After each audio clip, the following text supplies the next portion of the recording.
Twashimiye ko mandanya kumviriza ijwi rya Amerika. Radio ijwi rya Amerika isamira na Washington DC mu Kirundi no mu Kinyarwanda. Mu Burundi muyumva ku mirongo migufi ya shortwave kuri metero 19 na 22, mu Rwanda muriko mutwumva kuri FM z'ijwi rya Amerika 104 n'ibice bitatu no kuri FM 88 n'ibice bitatu ya radio Inshuti ya Bose. Abari Uganda mu karere ka Kisoro namwe bwe muratwumva tankomanzi kuri FM 88 n'ibice 9 ya radio Ijwi riyobora. Mwiriwe nshuti bakunzi, nikaze makuru kuri no mugoroba mugiye gushikirizwa na Jodiane Ninahazwe. Ingingo nkuru ziyagize ubushinjacaha bw'u Rwanda bwasavye sentare nkuru iburanisha imanza z'ivyaha vyambukirana imipaka gufunga burundu Paul Rusesabagina. Iyo umuntu amenyeshejwe urubanza niyo atabonetse urubanza rushobora gukomeza rukaburanishwa. Uyu ni Maître Tom Mulisa, umuhinga mu vy'amategeko mu gihugu cy'u Rwanda. Laurent Gbagbo yahoze ari president wa Côte d'Ivoire yatahutse mu gihugu ciwe nyuma y'imyaka 10 yaramaze mu buhungiro. Sentare ntayinyuzwa ya Leta Zunze Ubumwe za Amerika yatesheje agaciro ikirego co gufuta itegeko rishigikira abanyagihugu mu kwivuza. Kwa gatandatu vyitezwe ko OMS yemeza ko ikiza ca Ebola canduranywe n'imizi muri Guinea. Aya makuru yose duce ku masonga turarambura mu kanya isase mu bihagufi y'amaradiyo yanyu.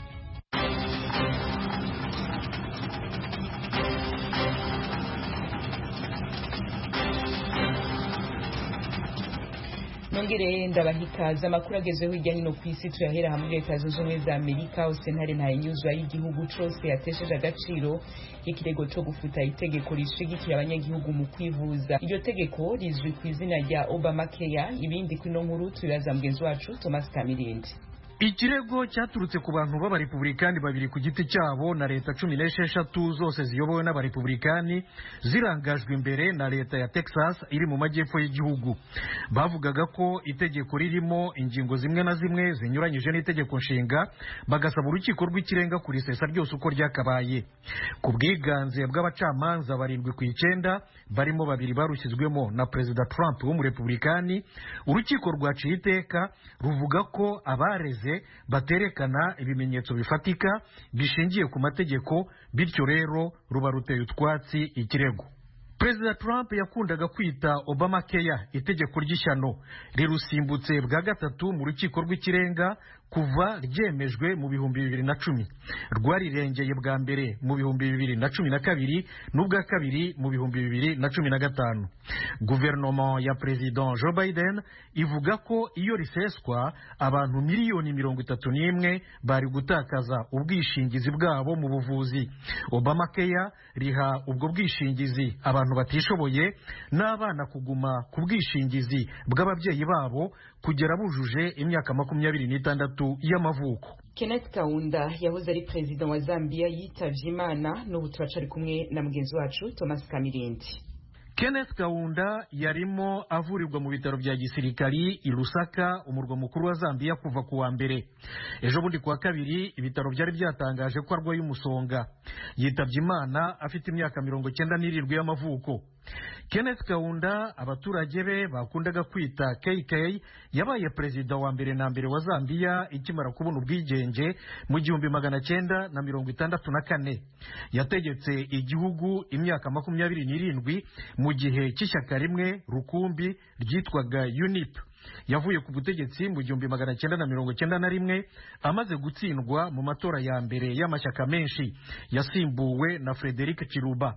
Mu gihe yari ku butegetsi, Kaunda yabaye ku isonga mu rugamba rwo kurwanya politiki y'ivanguramoko apartheid yo muri Afurika y'Epfo no gutera inkunga imitwe yaharaniraga ubwigenge bw'ibihugu byo mu gice cya Afurika y'Amajyepfo nka Mozambique cyangwa Rhodesia. Yahinduye izina mu 1980 yitwa Zimbabwe. Umwe mu bahungu be witwa Kambarage yanditse ku rubuga nkoranyambaga Facebook ati mfite intimba yo gutangaza ko twatakaje muzehe, dufatanye tumusabire. Thomas urakenuye. Ku mugabane wa Afrika, Tanzania yasabye kwinjira mu mugambi rusangi wa COVAX ujejwe gusaranganya inkingo za COVID-19 kw'isi hose. Ejo ni Mukankusi nivyaje kutubwira. Tanzania ifite icyizere cyo kuzinjira muri iyo gahunda ya COVAX nk'uko ishami rya ONU ryita ku buzima OMS ryabivuze uyu munsi kuwa kane nk'ikimenyetso cya nyuma kigaragaza ko igihugu cyahinduye imyumvire nyuma y'urupfu rw'uwari perezida John Magufuli mu kwezi kwa gatatu wahitanywe na COVID-19 kandi utarashiraga amakenga urukingo rwayo. Umuyobozi muri OMS yavuze ko inkingo zishobora kugera muri Tanzania, igihugu gituwe n'abantu miliyoni 58 bitarenze ibyumweru bibiri. Kuva agiye ku butegetsi mu kwezi kwa gatatu, perezida mushya wa Tanzania Samia Suluhu Hassan yashakishije uburyo yagarura Tanzania mu murongo w'ubuzima rusange washyiriweho guhangana na COVID-19.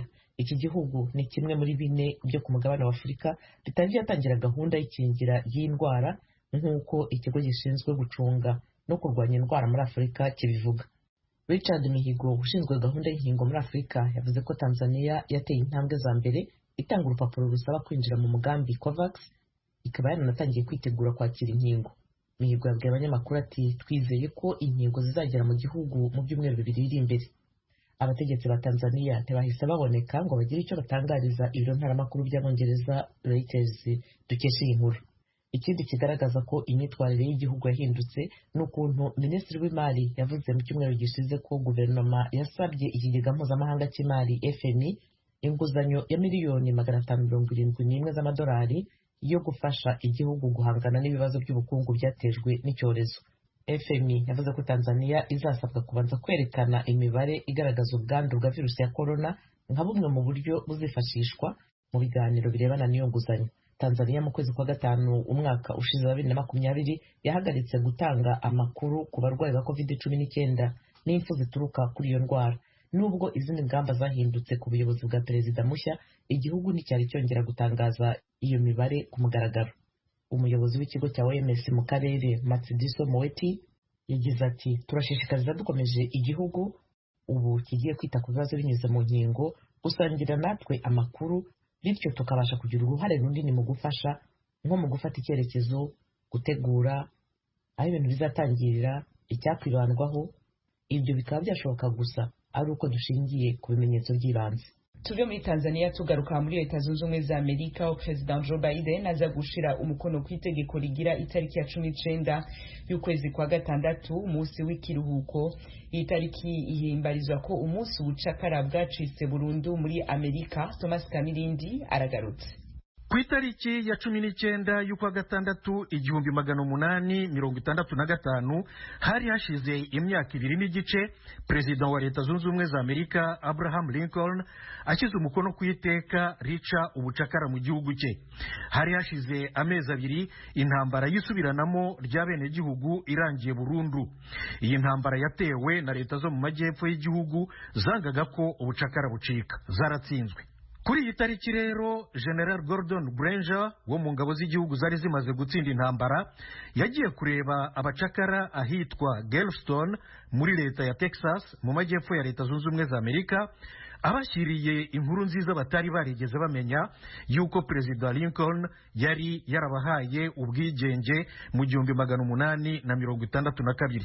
Kuva kuri iyo tariki inkuru yarakwirakwiye mu gihugu cyose nka serwakira, ihita iba umunsi w'ibirori uko imyaka yagiye ikurikirana. Leta ya Texas yawugize umunsi w'ikiruhuko mu 1980. Nyuma yayo n'izindi leta nyinshi zarayikurikije. Ariko iyi tariki yari itaraba ikiruhuko ku rwego rw'igihugu cyose.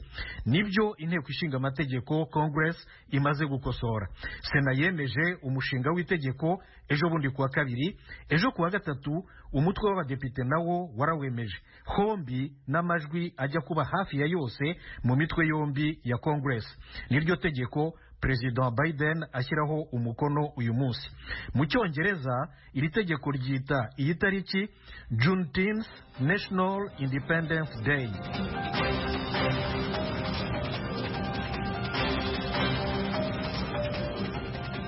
Barakoze bagenzi bacu kuri ayo makuru yose agezweho irya nino ku isi baduteguriye bakaba bahejeje kudushikiriza. Ijwi rya Amerika mandanya kumva mu Kirundi n'Ikinyarwanda. Ndabibutse ko muriko muyumva kuri za FM zitandukanye n'imirongo migufi ya shortwave. Adresse ya Facebook yacu, YouTube na Instagram ni VOA Radio yacu. Mu kanya twerekeza mu karere k'ibiyaga bigari.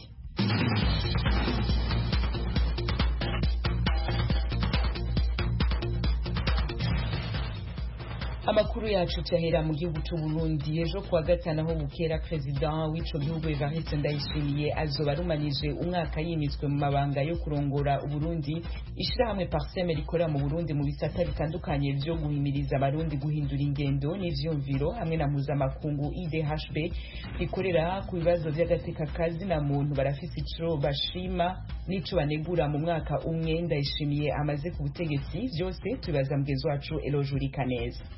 Mu cegeranyo c'intererano yaryo ishyirahamwe Parseme rivuga ko ryashimye cyane ko Perezida Evariste Ndayishimiye yashyize imbere icivugo c'uko umunwa wose wogira ico ufungura nayo umufuko wose ukagira ifaranga. Kubw'iryo shirahamwe ivyo vyerekana ko afise ishaka ryo kuzamura ubutunzi bw'igihugu mu buryo bugaragara adasize inyuma kurwanya igiturire no gusimbataza intwari ibereye. Faustin Ndikumana rirongoye mwihwezo yashize ahabona yemeza ko akagihaze ari kugururira abahinga bigenga.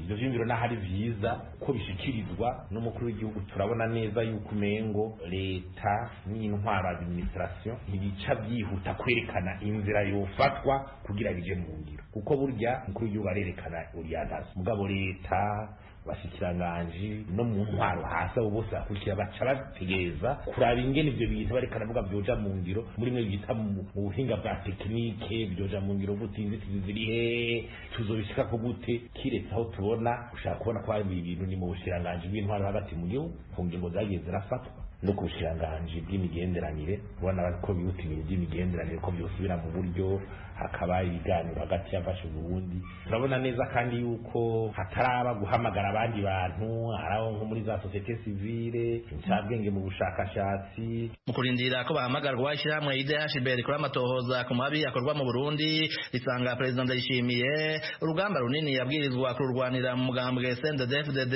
Le président a promis maintes fois de mettre fin à la violence politique et à l'impunité. Inshuro zitari nke Perezida yasezeranye gushira iherezo ku mabi ya politike no kudahana. Turabishima ariko hari manga nini hagati y'ivyo asezerana n'ukuri kuhari na cyane cyane mu bijanye n'ubwigenge bwo gushikiriza ivyiyumviro. Nk'urugero nibutse ko kugeza ubu uharanira agateka kazina muntu Germain Rukuki ari mu buroko ari kacu umunyoro w'imyaka 32. Turindiriye kuraba ko Perezida azoshira mu ngiro izo ntumbero nsha no gutsimbataza ingingo za mbere zikiri umuyeyemvyo gusa kugira turabe ko bikurikirwa n'impinduka ziboneka. Ikintu gikomeye nuko umugambi uri ku butegetsi umunzwe no kutumvikana mu bawugize. Perezida akaba agicagatiwe n'abanywanyi bawo b'intagondwa zitava kw'izima urumva cagira hagarukira mu gufata ingingo. Ibi navyo bisigura igituma leta itemera amabi yakozwe mu njyana z'2015. Leta yihaya ko hari ivyahindutse ariko abahuye n'amabi n'imiryango yabo ntibashobora kuvyemera hamwe no kurindira ubutungane ubuziraherezo. Niko Kakanate Sakiano muhinga mukuru mu IDHB agira umwihwezo. Ndikumana wabona ko abashikiranganje badakora ico bajejwe muri rusangi. Habuze umwe wose ufungure nuko hari idafungura badafungura bangana gute nimba ari 60% dushaka mwaka umwe havamo 20 mu wundi 10 mu wundi 20 gute turayini harabuze neza yuko imigambi myiza zidashikiriza ingene leta ikitegura mu buhinyi ingene ija mu muri leta muri rusange mu bintu bijanye na rodovabilite kwaruka abashikiranganje bazo barumva yuko ari bajejwe gutegura baze mu biganiro gusigura izo ntumbero bashaka gushikana ku gihugu amaradiyo abatumiye bazi mu biganiro bazi ivyo kuvuga ngo urungitse umuvugizi n'umushikiranganje ivyo bintu bikwiye guhagarara we baguhaye amabanga baraguha uburyo baraguhemba ni ubijejwe kandi uja no muri conseil des ministres ni uzire grande décision ni utanga amasoko ni umenye ivyo wafashe ingingo wafashe n'ubundi uza gusigura ibintu mu kibanza cawe c'abantu. Tsaki anatohoza ku bibazo by'u Burundi n'akarere k'ibiyaga binini ku gihe kirekire hari bitari bike ashima ku ntwaro nshasha. En ce qui concerne les relations internationales, le président Ndayishimiye est certainement plus ouvert que son prédécesseur envers les partenaires internationaux. Kuvyerekeye imigenderanire Perezida Ndayishimiye yarugurukiye abagenzi b'Uburundi kurusha uwo yasubiriye harazi ico bamwitezeko kandi yaragize utwigoro two kunagura ibiganiro n'ibihugu bimwe bimwe ibizofasha tanke ko Burundi kuva mu kwigunga mu bijanye n'agateka kazina muntu hari vyiza n'ibibi. Ku ruhande rumwe haratewe intambwe nk'akarorero amabi yakorwa n'imbonerakure urwaruka rw'umugambi uri ku butegetsi yaragabanutse nubwo bivana n'intara mu turere tumwe zaracureshe ariko mu tundi zikomeza gutera ubwoba no gukanga abanyagihugu. Ubu kandi nta mashirahamwe adakiranije ibyicaro vya politike yigenga ari mu Burundi kuva mu njyane z'2015 igisata kikiraje ishinga n'ubutungane aho ibintu bigiteye ubwoba. Igisata c'ubutungane ntikigira ubwigenge na gato kandi hari ukwivanga kwamaho kw'abategetsi mu vya politike n'abakozi b'igendereza. Niko Tsaki yongerako kuri kuri wa gatanu Evariste Ndayishimiye w'imyaka 53 azwi ku kazina k'ubuhizi ka General Neva azoba kwije umwaka ari mu mabanga y'umukuru w'igihugu. Yimitwe gihutihuti inyuma y'urupfu rwa Pierre Nkurunziza yashengeye giturumbuka iminsi 11 mbere y'uko aja mu mabanga. Bompi barwananye mu murwi w'inyeshamba wa CNDD-FDD wavutse inyuma y'ishwa rya Melchior Ndadaye, perezida wa mbere yari yatowe n'abanyagihugu mu 1993. Eloge Urikaneza, Ijwi rya Amerika. Eloge, tukivuga ku by'umwaka wa mbere w'ubutegetsi bwa President Evariste Ndayishimiye uzorumana ejo no musi ku murwa mukuru w'Igitega hatanguye amasengesho y'imisi 3 yo gushima Imana. President Evariste Ndayishimiye yamuneyeho akaryo ko gusaba imbabazi Imana ku vyaha vy'ubwicanyi, guhonyanga agateka kazina muntu, urwanko n'ibindi, avuga ko bimaze imisi vyibonekeza mu gihugu c'u Burundi. Ababikurikiranirana hagufi nabo bamusaba gutera indi ntambwe agahana abakora ivyo vyaha yasabiye ikigongwe. Ibindi tubaza mugenzi wacu Pierre Claver niyo nkuru. Archevêque Simone Ntamwana atwara diocese ya Gitega ku mugwa mukuru Burundi yahamagariye umukuru w'igihugu n'abamaze umwaka bamufasha gutwara igihugu gushira inguvu mu kubahiriza agateka kazina muntu ikiremwa c'Imana.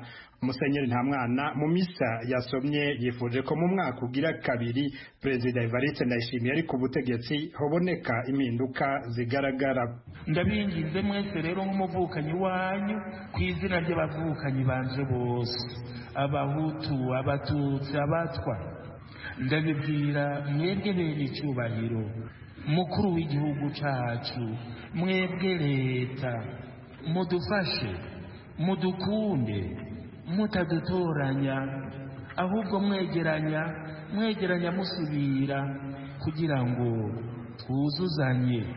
Hari uruhande rw'urukundo mbona yuko rwatwandikiye twebwe Abarundi, ukurekuliranira no gusubiza hamwe, inda ndende, gukumirana, ukurya abandi baraba, abandi bariko barishwa n'inzara, bakicwa n'indwara twokijije, maze igihugu cacu kigaterwa iteka ryose rikibereye n'abana babwo bose, no mu kubuvukanisha n'ibindi bihugu.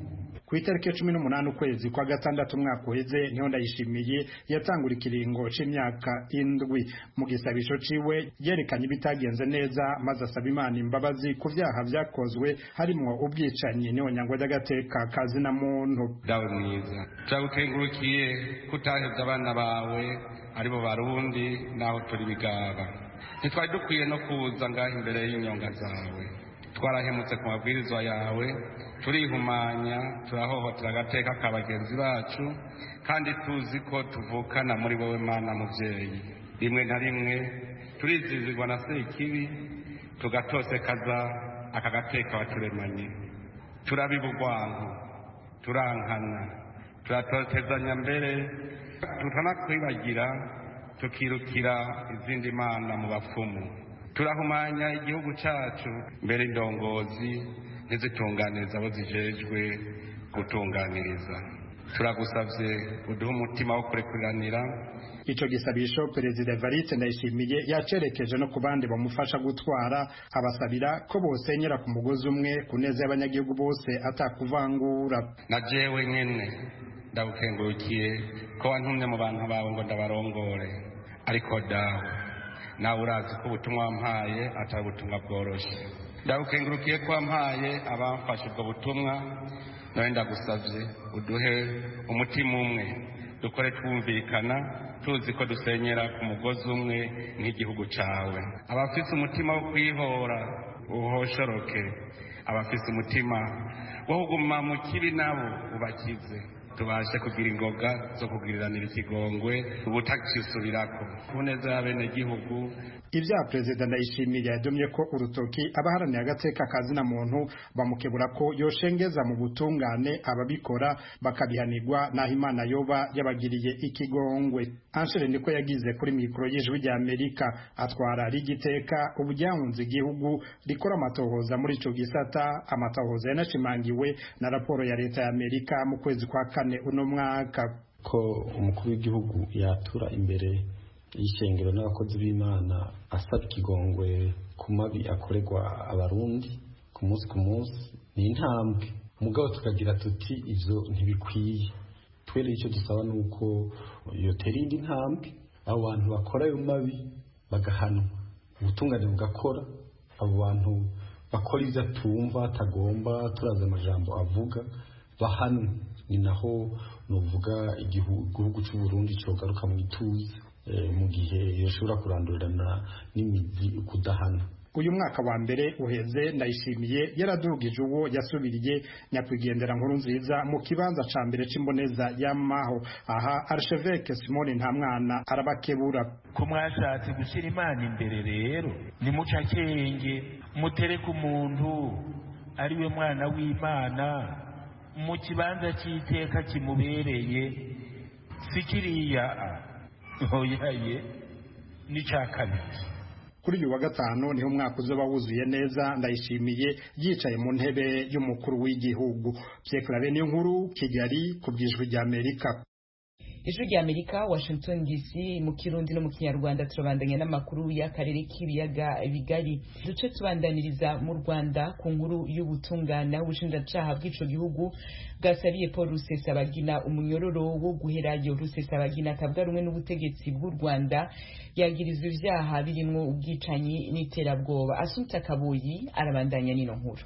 Ni mu rubanza ubushinjacyaha buregamo Rusesabagina na bagenzi be 20 ibyaha bifite nk'isano n'iterabwoba. Ubushinjacyaha bwasabye urukiko rukuru ruburanisha ibyaha byambukiranya imipaka kuzashingira ku bisobanuro bwatanze, rukemeza ko Rusesabagina atemeye ibyaha byose by'ubugome aregwa kandi atigeze agira icyo abivugaho ku buryo atagabanyirizwa ibihano hashingiwe ku byo amategeko ateganya. Buhereye ku cyaha cya mbere cyo kurema umutwe w'ingabo utemewe, ubushinjacyaha bwagaragaje ko Rusesabagina ari we washinze umutwe wa FRN wagize uruhare mu bitero binyuranye byaguyemo abantu, umusabira igifungo cy'imyaka 15. Ubushinjacyaha bwavuze ko Rusesabagina aza nk'agatozi mu bikorwa byakozwe na MRCD FRN nubwo atagaragaye mu bitero kuko yari perezida n'umuterankunga w'uwo mutwe. Ubushinjacyaha kandi bwasabye urukiko ko rwazemeza ko Rusesabagina yagize uruhare muri uwo mutwe w'iterabwoba, nabwo bamusabira kuzahanishwa igifungo cy'imyaka 20. Ku bindi byaha icyo gutera inkunga iterabwoba, ubushinjacyaha bwasabye urukiko kuzamuhanisha igifungo cy'imyaka 10. Icyaha cyitwarwa ry'umuntu bitemewe n'amategeko nk'igikorwa cy'iterabwoba, bamusabiye kuzagihanishwa igifungo cy'imyaka 25. Ku cyaha cyo kwiba hakoreshejwe intwaro nk'igikorwa cy'iterabwoba, nabo bamusabiye igifungo cy'imyaka 25. Naho icyaha cyo gutwika undi ku bushake inyubako ibigenewe gutwara abantu cyangwa ibintu nk'igikorwa cy'iterabwoba, igihano cyo gufungwa imyaka 25. Icyaha cy'ubwinjiracyaha by'ubwicanyi nk'igikorwa cy'iterabwoba, nacyo ubushinjacyaha bwamusabiye kuzafunga imyaka 25. Icyaha cyo gukubita no gukomeretsa ku bushake nk'igikorwa cy'iterabwoba, nacyo kisabirwa imyaka 25 y'igifungo. Ubushinjacyaha kandi bwasabiye Rusesabagina igifungo cya burundu ku cyaha cy'ubwicanyi nk'igikorwa cy'iterabwoba, kuko bwasobanuye ko atigeze agira icyo avuga ku byaha aregwa, bityo ko adakwiye kubona impamvu nyoroshya. Rusesabagina Paul ntiyari mu rukiko ubwo yasabirwaga ibihano, hashize igihe yivanye mu rubanza, aho yabwiye urukiko ko atazarugarukamo kuko nta butabera yumva yakwizera mu rukiko. Yaba we yaba n'umwavoka we ntabwo bongeye kugaruka mu rukiko. Ijwi ry'Amerika ryavuganye na Bwana Tom Mulisa, impuguke mu mategeko, avuga ko amategeko ateganya ko mu manza nshinjabyaha bibaho ko umuntu yaburanishwa agakatirwa adahari. Iyo umuntu amenyeshejwe urubanza n'iyo atabonetse urubanza rushobora gukomeza rukaburanishwa. Niyo mpamvu umuntu ashobora no kuburanishwa adahari mu manza nshinjabyaha, cyane niyo umuntu yaba adahari yararezwe akamenyeshwa mu buryo bwemewe n'amategeko, ashobora kuburanishwa adahari, hanyuma yaba atishimiye imyanzuro y'urwo rubanza akajurira. Kuri Kaya Rusesabagina ubushinjacyaha bwamusabiye ibihano, abaye aje hagati y'uko asaba ibihano iburanisha ryarapfundikiwe, bigenda bite? Iburanishwa n'iripfundikirwa hagasigara gusoma urubanza zaba asigaje kujurira. Haramutse hari imyanzuro yari yaratanze barebye ubushinjacyaha bwasabye, ubundi akaburana imyanzuro ye akaba ariyo bareba. Ariko rero urubanza ruzaburanishwa rusomwe, hanyuma Rusesabagina azaba afite kuba yajurira iminsi 30. Undi muburanyi wasabiwe ibihano n'ubushinjacyaha ibyaha ni uwitwa Nsengimana Herman wabaye umuvugizi wa FRN asimbuye Nsabimana Callixte Sankara, bwamusabiye guhanishwa igifungo cy'imyaka 20 gusobanura ko agomba kuryozwa ibikorwa birimo ubwicanyi byakozwe n'abarwanyi ba FRN kubera ko bari mu nzego z'ubuyobozi z'uwo mutwe. Nsengimana Herman aregwa ibyaha bibiri birimo kureba umutwe w'ingabo utemewe cyangwa se kuwujyamo no kuba mu mutwe w'iterabwoba. Urubanza rurakomeza kuri wa gatanu, abandi baregwa bakomeza gusabirwa ibihano. Asumta Kaboyi, Ijwi rya Amerika, i Kigali. Amakuru yacu tuyasozerereye mu ikambi ya Nduta iri muri Tanzania, turabira hamwe uko abana baba muri iyo kambi babayeho. Umenyesha amakuru wacu James Jovin yabagendeye. Inkambi ya Nduta iri mu gihugu ca Tanzania yahungiyemwo impunzi z'abarundi, ituyemwo abana barenga gato 200,000, ibitigiri bitangwa na ASER, imfuvyi barenga gato 1950, benshi usanga ataco birengeje kandi barataye n'ivyigwa kubera kubura imfashanyo zikwiye n'uburenganzira bw'abana. Mu nkambi ya Nduta uwo munsi bizihizwa kuri uyu wa kane, aho amajana bitezwe kwitabira iyo nama no kumviriza ivyo abarongozi b'ikambi n'amashirahamwe aza kubashikiriza mu ntumbero yo gukemura ibibazo bafite. Abana b'imfuvyi benshi barezwe n'inshuti bahunganye, ariko ntibashoboye kubahumuriza ingorane bafite kiretse gutegera ibyo bahawe n'amashirahamwe. Gusa imfashanyo nyinshi bagenewe ntizibashikira. Bamwe mu bahaye ikiganiro Ijwi rya Amerika bemeza yuko babayeho nabi mu buzima bwo mu buhungiro. Naho umunsi mukuru w'abana uba turakina impuzu kandi tukigira n'ahameze nabi, tukabura n'icuracu twambara n'imfungurwa tuduka dusanga tumeze nabi. Nk'ubu nta bavyeyi mfise kanacinda rero ibibazo nabonye mu Burundi byagumye mu mutwe, maze yo gushika ino ndaragiye ku ishure ndize nk'umwaka umwe cyane mbaye mu muzima witameze kuvanye n'ubukene rifise nk'ivyo rero nevyo muri mwikanira kuvyo mfungura muhira hama njya mvanzo wo guheba iki ishure. Ole maze guheba ishure rero ubu ikintunze ni guca uturaka kuri majana ngo zatura amatafari cyane nkajya mu kijiji agiye mu garuka na mu kijiji tukafatwa mu njya tukakubitwa muri genzi nyaka 16. Abo bana bahaye ikiganiro Ijwi rya Amerika basabye amashirahamwe yitaho uburezi bw'abana mu nkambi guharanira uburenganzira bwabo no kwitaho abana gusumba kugira izo ngorane zibahambariye zishobore kugabanuka cibure zihera rwose mu nkambi ya Nduta. Kubasaba yuko boza nyene baraturabira nyene bakaduha nk'uduhuzu nyene dukabutura nyene nk'abanyeshuri kugira ngo twongere dusubire ku ishuri, kubera ko ntaho usubira ku ishuri atataka kabutura kandi abana yuko n'amana kugira ngo rero uko biva kure nivyo kwa kweli nkatweka nyine abanyeshuri bahevye ishuri turasaba imyuga nko gukora amakinga kujyana gushona impuzu ngaho hose mwamutugiriye neza. None nitwe twifuza nka leta ya Tanzania na UN nituronderere kugira tubeho neza nk'abana bandi. Bamwe mu abavyeyi bahaye ikiganiro Ijwi rya Amerika bavuze yuko ubuzima bubi babayemwo mu nkambi buriko buratuma abana benshi baheba amashuri no gutoroka inkambi kuja mu bindi bisagara mu gihugu ca Tanzania. Benshi muri bo n'abigeme baja gukora akazi ko kurera abana. Kubera ubukene n'inganke baciye batangwa bamwe baza barahagarara ku ishure. Iyo tugiye muri ndibuze umwana aravuga ati jewe singenda ku ishure kuko jewe n'ubundi araye inzara none ndagenda ntariye. Baca kabiri na hati jewe mawe sinoza ku ishure agashambara sifise genda mu turimwe none ndayimesuye aca ndayambara muhira aca bingora gusubira mu ishuri. Nagenda naho mwigisha akanyirukana wewe genda ntiwamesuye gaca yadukaho guhera. Abana ntibagisha pfunca ruguru ntibagira se ntibagira nyina, natwe iyo twaje tuva twadufise umutekano muke ntitugisha pfunca ruguru ntitugiye tuje ne tuva no kuri amaborogo yacu. Byari byiza nk'uko bari kutwegera bakaza bakanatwemesha, bamaze kutumesha tukaronka amahoro natwe mu mutima twicaye dutekanye. Kubw'ivyo biratubabaza cyane ko n'abana haragira ahantu bashaje inyuma y'inkambi bamwe bagatwara zishushu abandi bakishirwayo. Muri ibyo byose bituma umuntu atamahoro aronka kandi bituma umuntu atagira kunezererwa. Umunsi wahariwe umwana w'umunyafrika wizihizwa buri mwaka ku itariki ya 16 y'ukwezi kwa gatandatu, ukaba warashizweho n'umuryango uhuriyemwo n'ibihugu vya Afrika. Igitekerezo cyo kwizihiza umunsi w'umwana w'umunyafrika cyakomotse ku rupfu rw'abana b'abirabura bo muri Afrika y'Epfo biciwe mu myigaragambyo yo guharanira uburenganzira bwabo mu mujyi wa Soweto mu mwaka w'igihumbi 1976. Kuva mu nkambi ya Nduta iri